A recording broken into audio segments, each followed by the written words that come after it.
Hello बच्चों, मैं वर्मा दीपक testify tutorials classes में आप सभी का स्वागत करता हूं। आज के इस लेक्चर में हम पढ़ने वाले हैं एक्सरसाइज 6A क्वेश्चन नंबर 20। ठीक है, तो चलिए स्टार्ट करते हैं। देख लेते हैं क्वेश्चन नंबर 20 में हमसे क्या पूछा गया है। इसमें पूछ रहा है आपसे find the eighth term from the end of AP. यहाँ पे आपको चेंज कर दिया, इसने बोल दिया कि इंड ऑफ द एपी, मतलब कि एपी के लास्ट से आपको पूछ रहा है कौन सा टर्म, तो आप कहेंगे कि आठवां टर्म।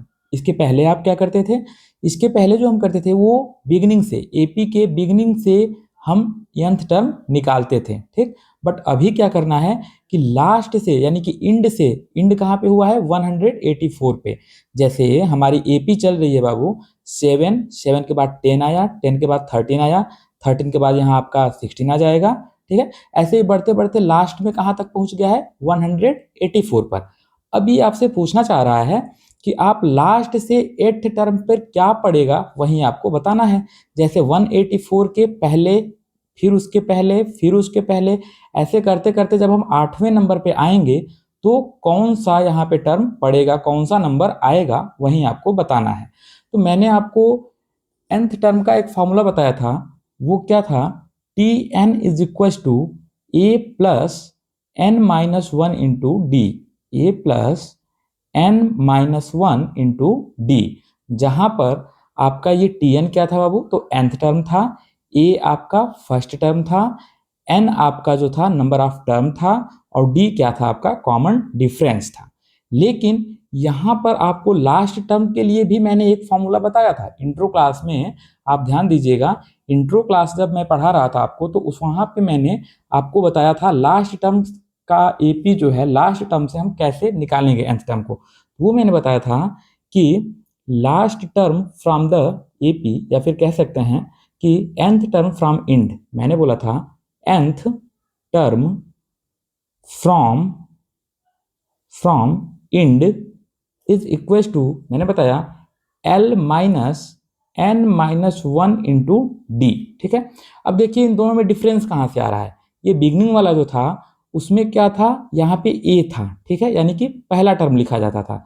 जबकि इंड टर्म वाले में क्या है, एल है, एल में हम क्या लिखेंगे, लास्ट वाला टर्म लिखेंगे, ये वाला टर्म लिखेंगे। ठीक, उसके बाद चेंजिंग कहाँ आया, यहाँ पे प्लस था और यहाँ पर क्या आ गया, माइनस आ गया।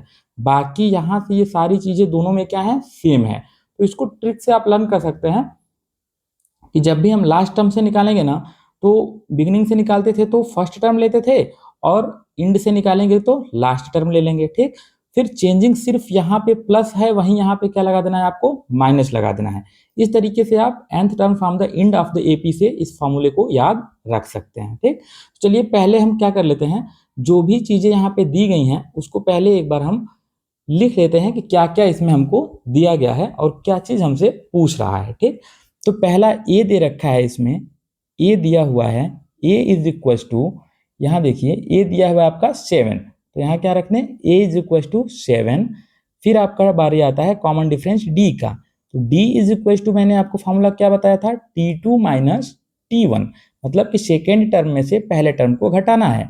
तो सेकेंड टर्म क्या है बाबू, सेकेंड टर्म आपका 10 है, और इसके पहले T1 क्या है आपका 7 है, तो यहाँ पे लिख लेते हैं 10 और माइनस 7। ठीक है, 10 में से 7 गया, कितना बचा 3, तो कॉमन डिफरेंस आपका क्या आ गया बच्चों, 3 आ गया।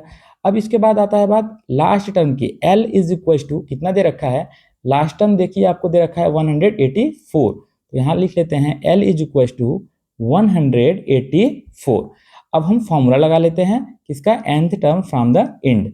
लिख लें nth टर्म, यानी कि आपको कौन सा टर्म पूछ रहा है बाबू, तो आठवां टर्म पूछ रहा है। कौन सा टर्म पूछ रहा है, ये एट्थ टर्म पूछ रहा है, तो हम यहाँ nth टर्म के जगह पे हम लिख लेते हैं एट्थ टर्म। ठीक है ना, यहाँ लिख लें एट्थ टर्म, या फिर लिख लीजिए nth टर्म, nth ही लिख लेते हैं, nth term from end, from end of AP, nth term from end of AP is equal to l minus n minus one into d. यहाँ पे एक चीज और लिख लीजिएगा, n की वैल्यू क्या है, यहाँ बाबू दिया हुआ है, n की वैल्यू मैं दूसरे पेन से लिख देता हूँ, n इज इक्वल टू क्या हो जाएगा, 8 हो जाएगा। क्यों, क्योंकि इसने यहाँ पर आपसे 8वें टर्म के बारे में ही पूछा है, इसलिए n की वैल्यू क्या हो गई 8 हो गई।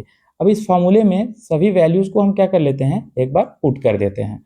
तो इक्वल्स टू हो जाएगा L कितना दे रखा है 184 माइनस n कितना है आपका 8 minus 1 into d, common difference कितना निकाला आपने 3, तो ये हो जाएगा आपका 184 माइनस 8 में से 1 गया 7 इंटू 3, ठीक है, इज इक्वल टू 184 और माइनस 7 3 जा 21, ठीक है। अब 184 में से 21 घटा दीजिए, कितना आ जाएगा आपका 163 आ जाएगा, ठीक। और यही इस क्वेश्चन का क्या होगा बाबू, आंसर होगा, यही इस क्वेश्चन का क्या हो जाएगा आंसर। इसका मतलब ये हुआ कि अगर हम दिए गए एपी में 184 से लेकर के और ऐसे 8वें टर्म तक पहुंचे तो कौन सा नंबर पड़ेगा, तो वो आपका होगा 163, ठीक। अब चलिए अगले नेक्स्ट क्वेश्चन की तरफ बढ़ते हैं। क्वेश्चन नंबर 21 में आपसे पूछा है, क्वेश्चन नंबर 21 में पूछा गया है कि find the 6th term from the end of the AP. ये भी सेम क्वेश्चन है, 21 भी जो है 20 के जैसा सेम क्वेश्चन है। ये भी कह रहा है कि एपी के एंड से आप कौन सा टर्म बता दीजिए, छठा टर्म बता दीजिए, 6 टर्म बता दीजिए, ठीक। तो चलिए यहाँ पे देख लीजिए, ये 17 के बाद क्या लिख रखा है 14 से ये क्या हो गया 11। यहाँ से आपको पता चल गया ये एपी जो है वो घटते टर्म में जा रही है, यानी कि डिक्रीजिंग ऑर्डर में जा रही है। हर एक टर्म क्या हो रहा है, घट रहा है बाबू, कितने से 3 से घट रहा है, ठीक। तो हम यहाँ पे लिख लेते हैं जो गिवन दिया गया है, यहाँ लिख लेंगे given A is equal to, A कितना दे रखा है आपको, तो आप बताइएगा कि 17, ठीक है। फिर common difference d is equal to हो जाएगा T2 माइनस T1।